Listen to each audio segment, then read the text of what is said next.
We're here to empower high-income earners to gain back control of your time through financial independence and stop trading your time for money and start letting your money work harder for you. And hey, if you want to meet other high-income earners on their FIRE journey, join our High Income Earners FIRE Facebook group. Every month, we'll have guest speakers and we'll share about what our team is currently working on and allow you to share what you are working on with other high-income earners. Brady, welcome to the show. How are you doing today? I'm doing great. Thanks a lot for having me. I'm excited. Oh, thank you. So, Brady, I know for the listeners who doesn't know you, you're originally grew up in Canada, especially Barrie, Ontario, and you've been investing in real estate and you were working full time. Again, I'm not going to do the intro for you, but can you tell us a little bit about yourself, your journey for us? Yeah, I grew up in small town Owen Sound, which is in Ontario. Growing up was pretty rough, to be honest. You know, the parents didn't have a whole lot of money. Went through a pretty horrible divorce when I think I was only 11. Going on until I was about, say, 16, lost my license for drinking and driving. My parents said, you got to grow up, right? And so they're like, you're going to college. And I'm like, well, I don't know what I want to do, right? Of course, I'm 16, 17 years old. The most successful people that we knew in our family or my parents knew were my uncles, and they were up forest fire fighting guys up northern Canada. And so they're like, okay, well, kid, and it's just perspective, right? What you think success looks like. So they're like, hey, you're going to school for forestry at Fleming College in Lindsay, Ontario. And I enjoyed the outdoors, so I was okay with that. So I went there 17 years old, went to school for forestry. And in between, in first year, there was my buddy's brother that worked for this company called Hydro One, right? And that's a power company in Ontario. And he always had a full case of beer and a brand new truck. He's making $130,000 a year. I'm like, okay, that's what I want to do, right? Again, 17-year-old mindset. And because that, again, six figures. Yeah, right. Yeah, and I'm like, they pay really well. I literally had my mom fax the resume, because that's what happened back then, fax the resume to, everybody we knew at Hydro One and the union and everything. And long story short, it fell into somebody's hands actually while I was spraying for spiders in Sarnia. That met a guy that he had some connections at Hydro One. He invited me as a kid over into his house for dinner, like complete stranger. I was living at the school dorm there, cooking on a barbecue in the back of the pest control vehicle during the summer. And in between first year, second year, I got a job with Hydro One. So that's team of utility arborist there. And I ended up running a training center for the company where we were training people, men and women, how to climb trees, rope and rig them down around the hydro lines. So I was there for about 10, 12 years. And I just realized, like, I always had a side hustle too. So I always had a tree service on the side. And I just realized, like, we're really capped in this corporate world with, especially unionized, of what we could do. And I saw the benefits of being an entrepreneur through my side hustle. And I said, there's got to be more. What's next? So we started looking at buying land, developing storage units. We started looking at buying franchises. We're like, hey, how do we get out of this 9 to 5? And we met a guy who was a full-time real estate investor. My wife at the time was a real estate appraiser. And so she appraised this fellow's house. A particular day, I was in the vehicle. I drove her to the appraisal because we were going up to the boat after. And he was a full-time real estate investor. It's like, but how do you do that? And he had 87 doors at that point, and he had bought like 16 of them that year. Is that Andrew? It was Andrew Brennan, yeah. Okay. And I'm like, if he can do it, I can do it. And so we read one book, Real Estate Investing in Canada by Don Campbell, and literally, bought a house, converted it to a duplex, refinanced it, proved the strategy, and really just took off from there. I think converting single family to duplex was very mainstream strategy for the last 5 years, but because of the housing price kept going up, really now we need to convert even duplex to having a garden suite in the back. Right? I'm doing that right now, not in Barrie, in the east of Toronto side, but the number is still really tight as well. Yeah. And I know you start to kind of pivot and into self-storage and into US. And can you tell us more about that? Yeah. So to your point, we did probably 100 duplex conversions over the first few years. And it's just like the prices kept on going up and up and up. And it's just the math stopped working. So we did exactly what you did. Was we were forced to grow because the math just stopped working. We had 20 staff working for us full time, renovators, property management, you name it. And so we started building these coach houses. Right, we buy the single family home, convert it to a duplex, and build coach houses in the backyard.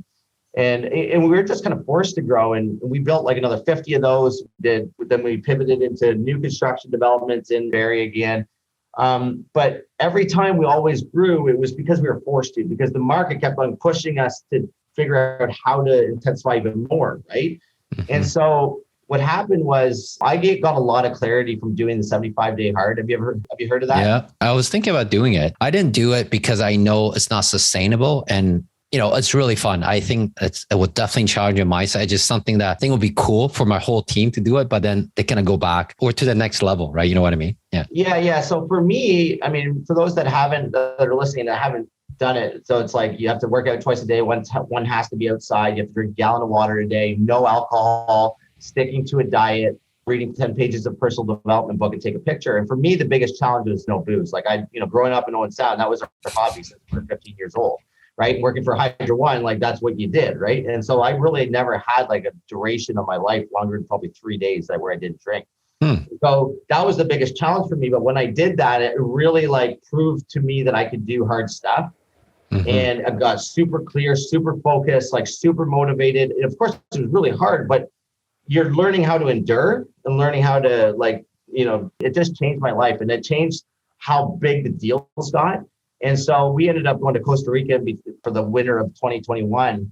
And we came back and they locked us down in Ontario. And I realized, I said at that point, I said, Kristy, we're never I was really mad because she made me come home because she was like missing whatever. And then they locked us down. I said, okay, well, next year we're going to go away, but we're going to go somewhere where we can actually create a lot of opportunities. So that's where we said, okay, well, so I didn't really know what I was going to do in the States. Actually, I didn't know anybody. I didn't have any relationship, didn't know the strategy, didn't even know where we were going to start.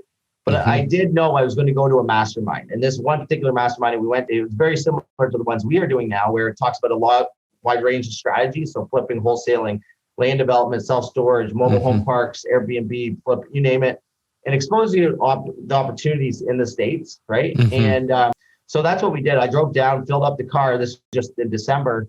Filled up the car with all of our kids' stuff and drove down. I went to the mastermind. We didn't know where we were going to go next. And, we came up with a strategy. We were going to flip a bunch of houses so we didn't have to bring as much cash from Canada to the US. And then we're going to get into self-storage.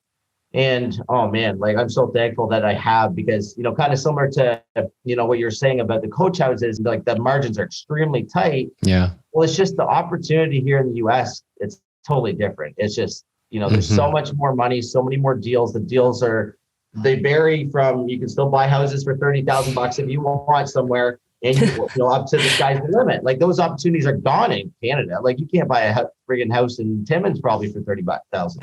So up to this point, though, all of your portfolio, all of your real estate holdings has been in Canada. And then you decided were you going to focus still in parts of Canada, or was your focus completely shifted now 100% into the US? Yeah, that's a good question. So we still have about 20 staff up there, up in Canada. We're still doing lots of developments. We just got approval for another 4-site development in 4 duplexes in Aurelia.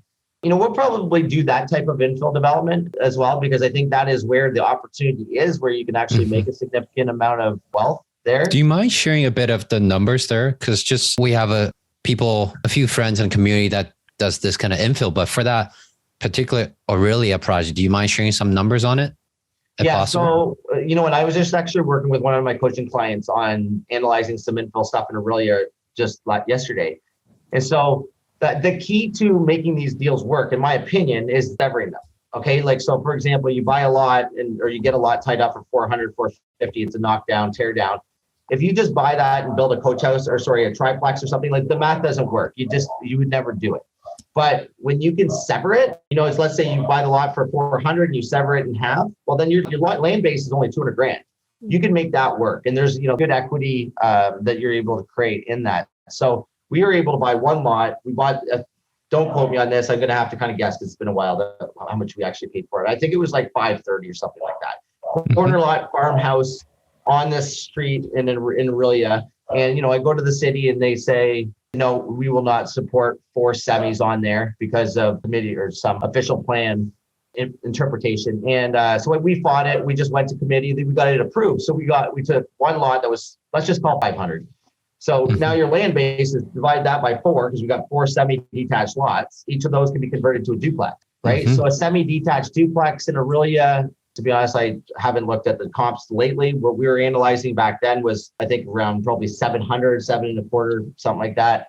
Then you're 2.4 million, all like for your total value of that total site, right? We'll expect to probably pull $1 million out of that. It'd be the type of return that we're looking at. That was back, before what we're seeing now. So the numbers might be a little bit later than that, but I think so. You bought the land for 530, right? And then you severed the lot into four, and each of them can build a duplex on it.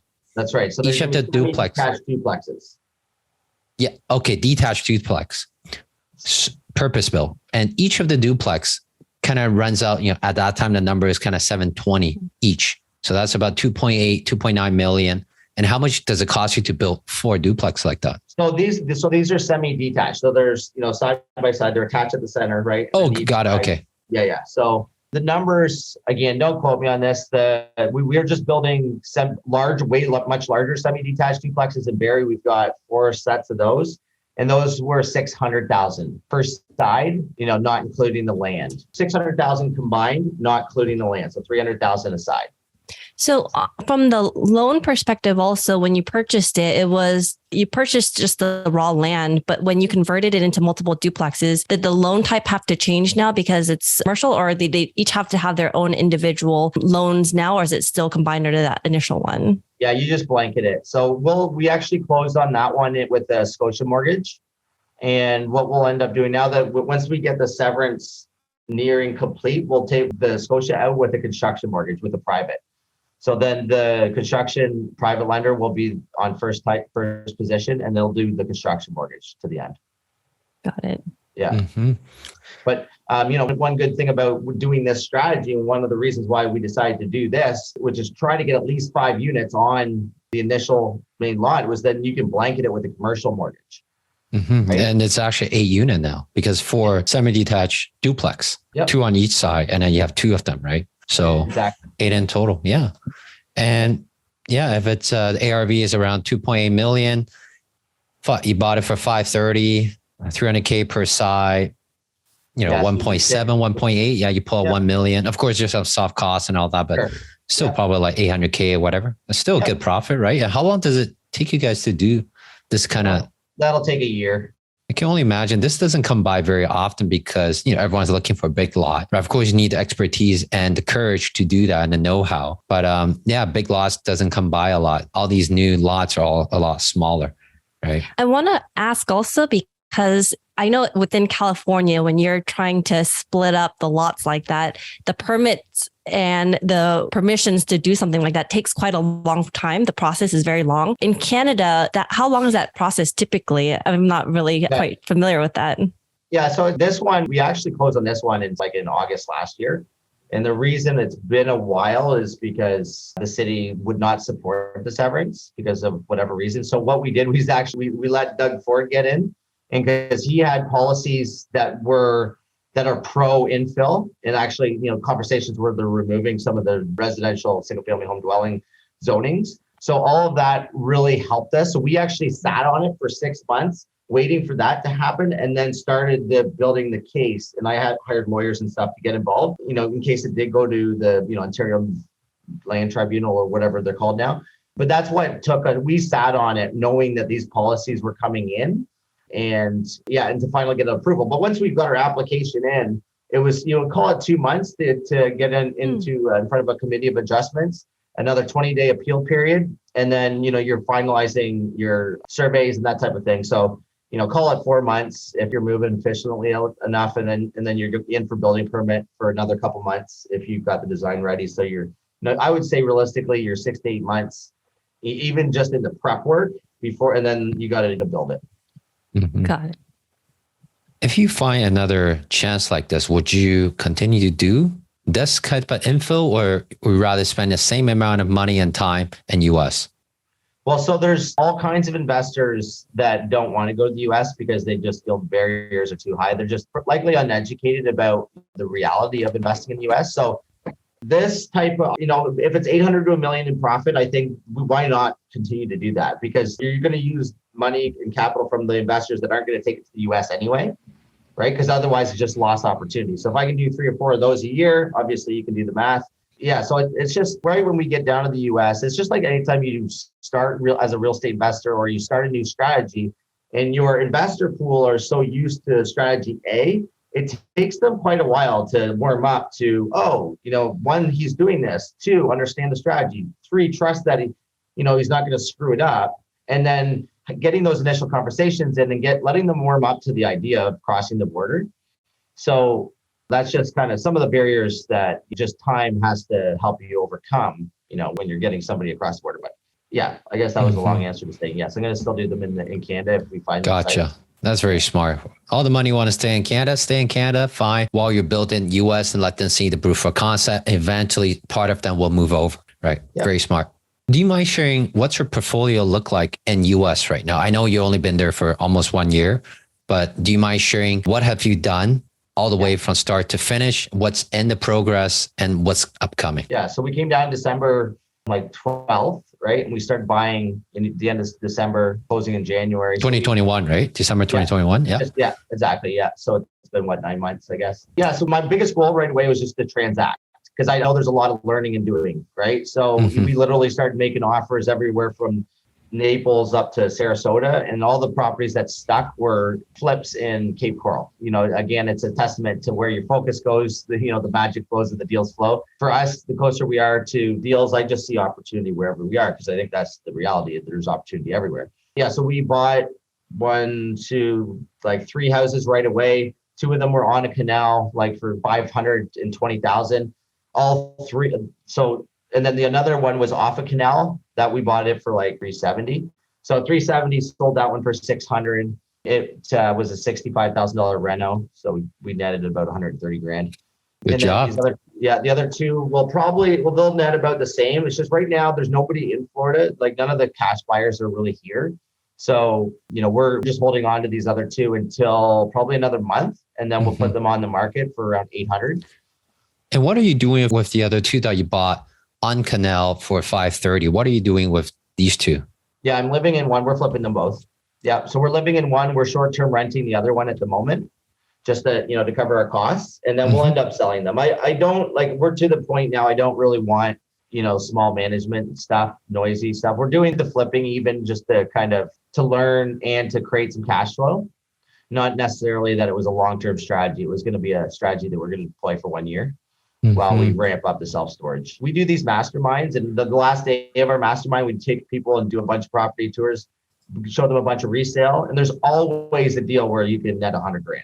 There's every time. It's, so there's lots of opportunity down here, for flipping, short-term rentals. And how's the numbers for your short-term rental? I know 2 of that you live in one, the other one is short-term rental. So you bought for $530. Did you do any renovation to it? Yeah, we did a complete reno. So that one over there was $520. We did a complete reno. So like new kitchens, bathrooms, tile floor, light fixtures, paint outside, or that one didn't get outside, inside. That one was around $60,000 in reno. And so these things are taking 6 to 8 weeks. I mean, when you're used to Canada, you're used to basements and like lots of structural stuff. Down here, it's all block walls, right? So there's no interior structural walls for the most part. The renovations are pretty straightforward. So they happen pretty quick. So yeah, we're on, 520, 60. Yeah, about 600. Yeah. So say call it 600. Yeah. And so we've been sitting on it for a while just because we have too much other stuff. We've just put it into the short-term pool right now, but it will cash flow even with we've got private mortgages on them right now at 8.5%.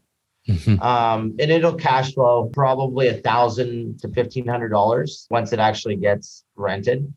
They're starting to, I think we're waiting on a few small things like a barbecue to actually get it live. Yeah. It's honestly not our priority. Now I'm just to the point I'm like, okay, let's just cover costs. If it doesn't sell, at least it's not burning a hole in my pocket. Is it a 3-bath, 2-bath, or is that a 4-bath? 3 and 2.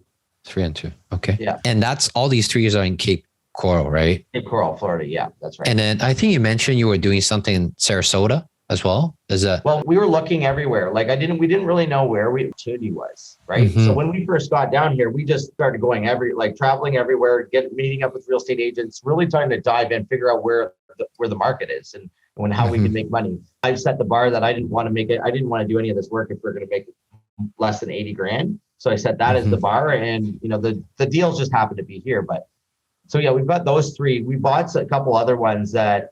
This other one we bought it for $800,000, got 80% loan to cost financing on it. So that's the cost of purchase as well as the construction. So the mortgage registered on it is like $773,000.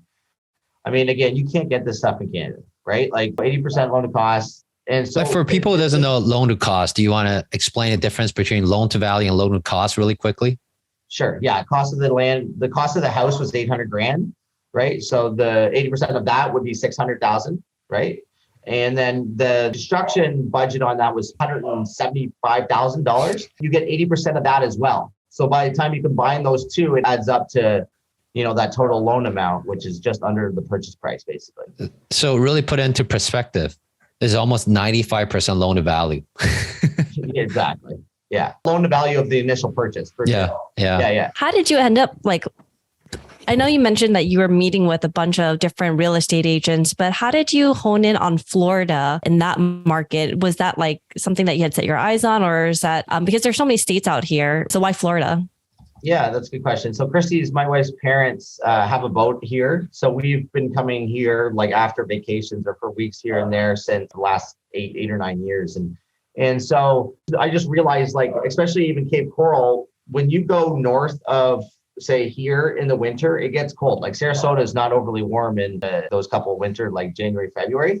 So we knew we wanted to stay warm all year round. And so that's a couple of the reasons why that we are here. And just, we want to be down here for lifestyle, right? I think I realized when I did the 75 hard and now I'm doing Ironman training and competing, I want to be able to do that all year round, right? And not have to worry about if it's too cold in the morning. So you guys kind of hone in now. It's Cape Coral, there's still deals. Sarasota for flips, maybe Naples, because Naples is a little bit more pricey, right?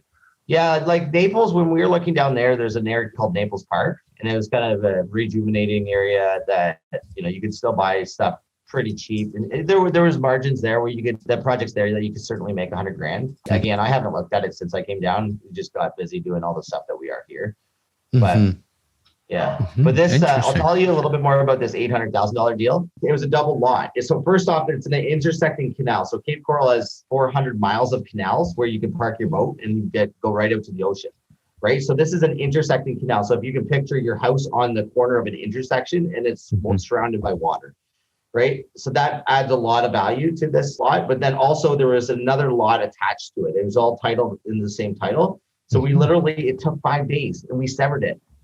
That lot's worth $375,000 or 350 grand, right? And it doesn't change the value of the house, right? This is a piece of crap house. So, we'll end up selling it. Well, the appraisal came back at 1.2 million, somewhere around there, the as is complete appraisal, but there's a really good chance that could be as high as 1.6.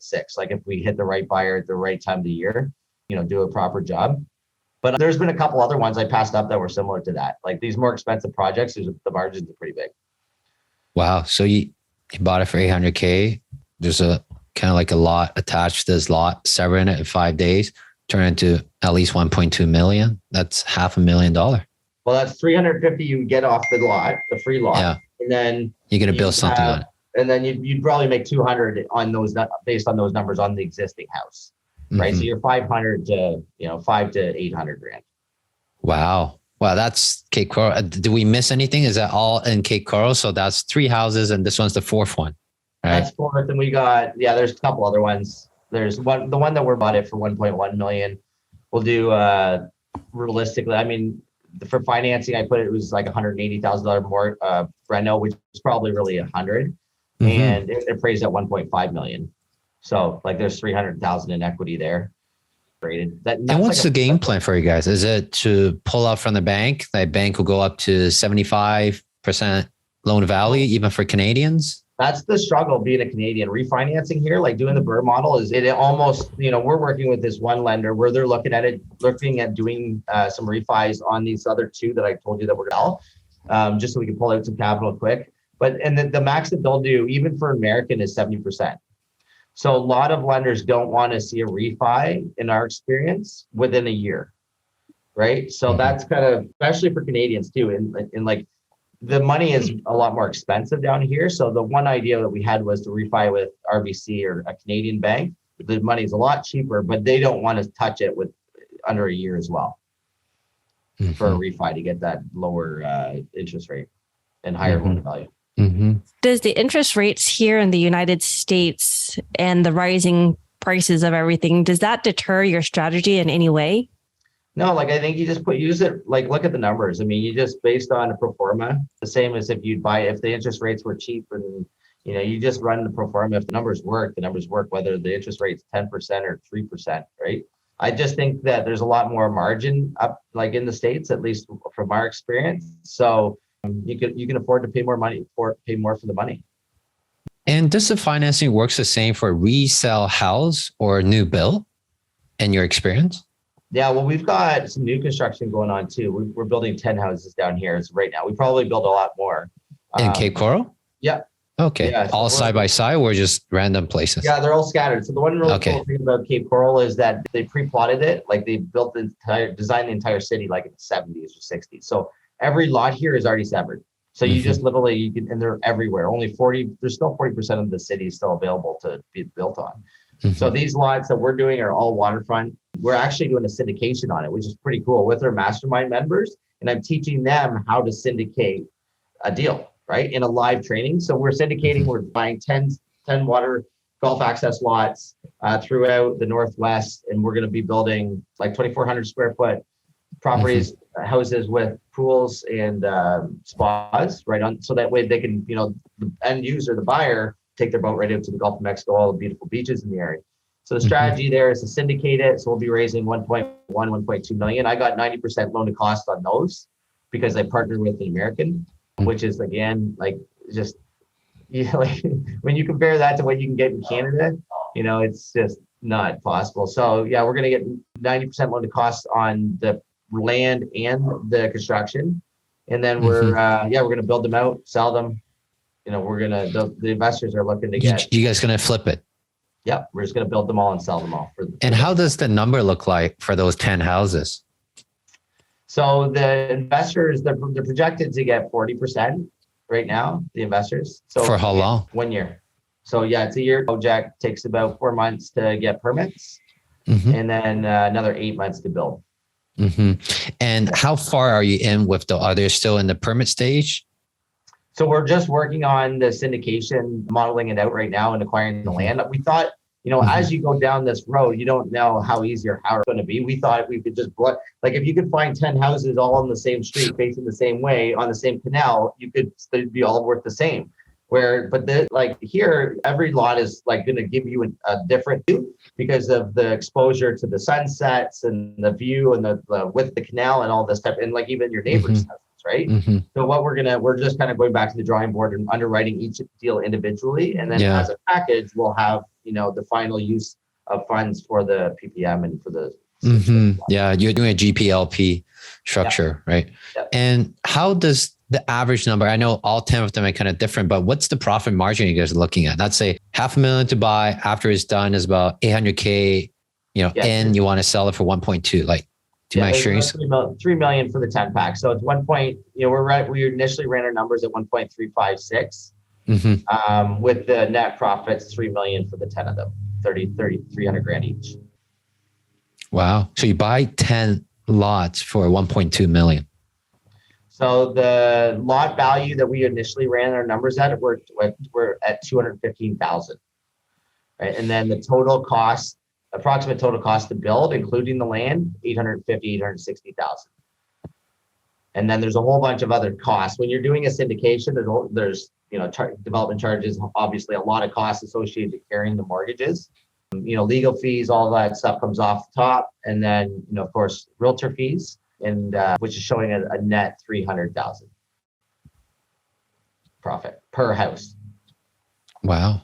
And that's where the 40% comes from. I'm sure like people who are listening to this might be like, Cody, you guys are going nuts on these numbers, but I'm kind of trusting Brady at this point saying, or are you guys going to go back to the drawing board to really hone in on these 40% of how to get there and all that?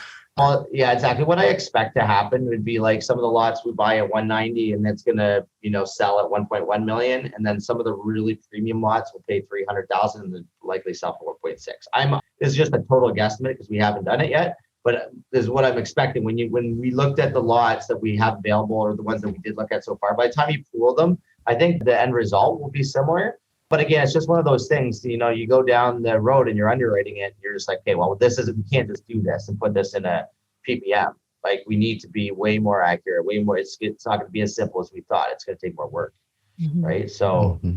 What are the backup plans that say if you guys did not sell at the price you want? In case you need to hold, let's say worst thing happened, market really slow, really soft, go down another 20, 30% like the government said. What's the plan for you guys? Yeah, like if it went down 20%, the investors would still get all their money back anyway. So their returns just wouldn't be as high. But, worst case scenario, let's just say they didn't sell. So these actually are all designed specifically for Airbnbs. Mm-hmm. So with the builder and this other property management company that specializes in Airbnbs in Cape Coral, they've actually designed this model for Airbnb to maximize the NOIs on these things. Mm-hmm. So that would be the exit strategy. The option would be to hold it. Would you guys refinance first and then short-term rental out? Is that the plan as well? Cool.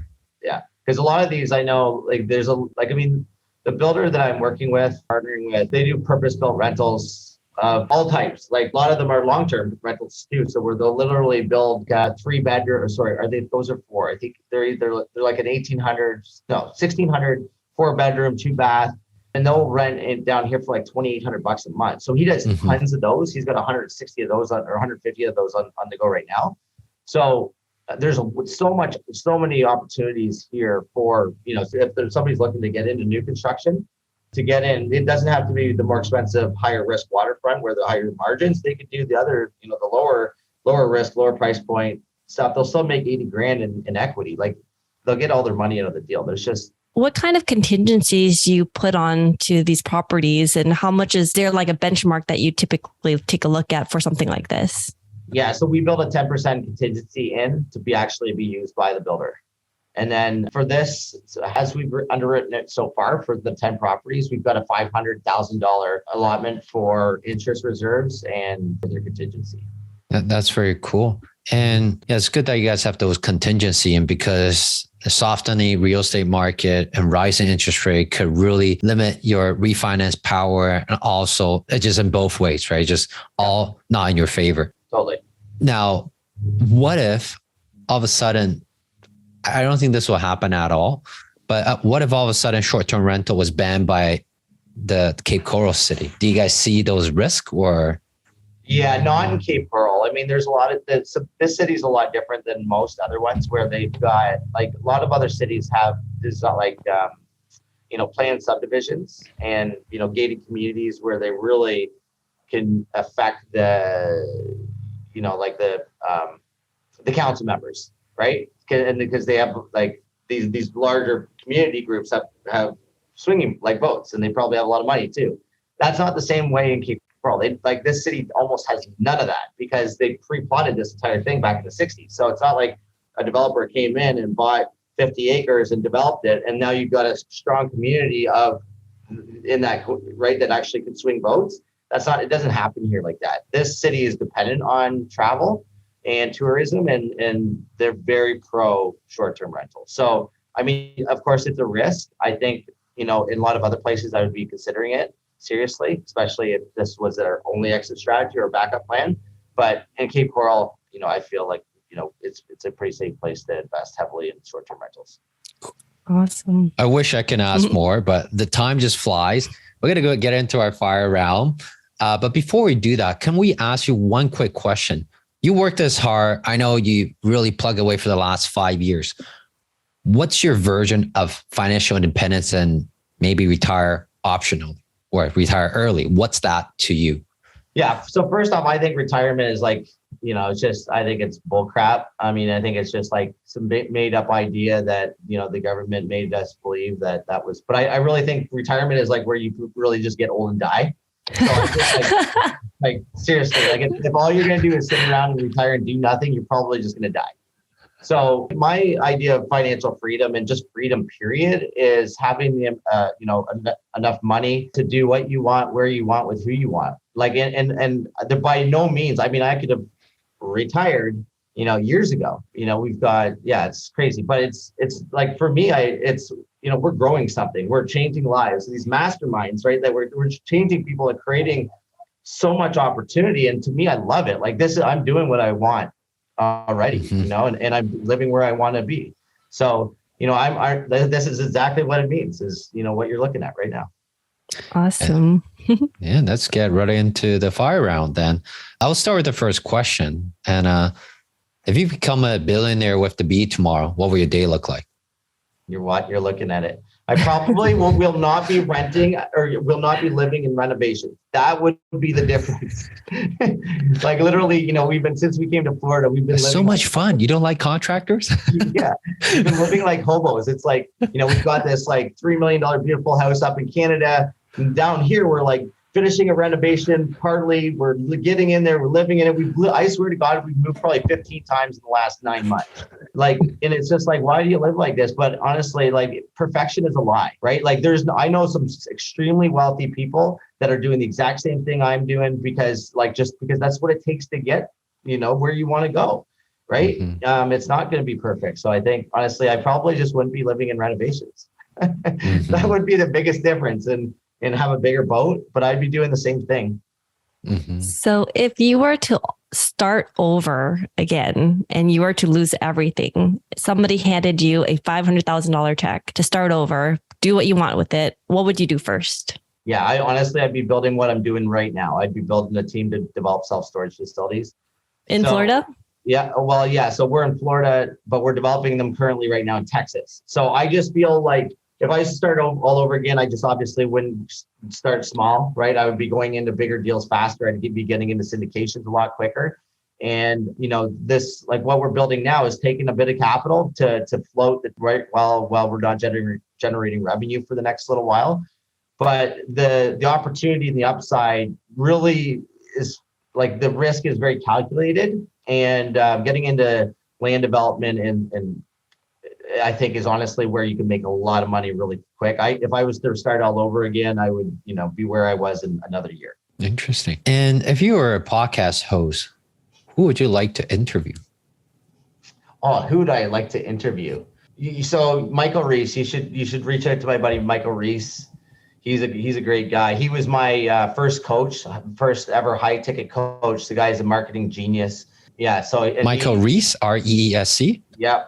Yeah, okay. He's my boy. Yeah, I respect this guy. Like, he was the most successful person I've ever met in my life. And, until I came to the United States lately. And now, I know tons of people that are doing as well as he is. But, he's just, he's a wealth of education, a wealth of knowledge. So I would hit him up for sure. I'm trying to get Jesse Itzler on my YouTube. I'm going to run the hilliest half marathon on earth with Jesse Itzler next week. Nice. So, I would love to try to get him on. But another guy is my other coach, Joe Evangelisti. I'd put him on. I know Joe. You know Joe? Mm-hmm. Yeah, Joe's a good guy. Yeah, he's also a beast. The thing that I love about the United States is just like the mindset. Like, Canadian, even I thought I was doing pretty good. You come here, like we were playing in a pond, right? Now we're in the ocean. Like there's sharks in the ocean. These guys are like, and these ladies are just like, they think bigger, they do bigger. It's just, this is like breeding ground for like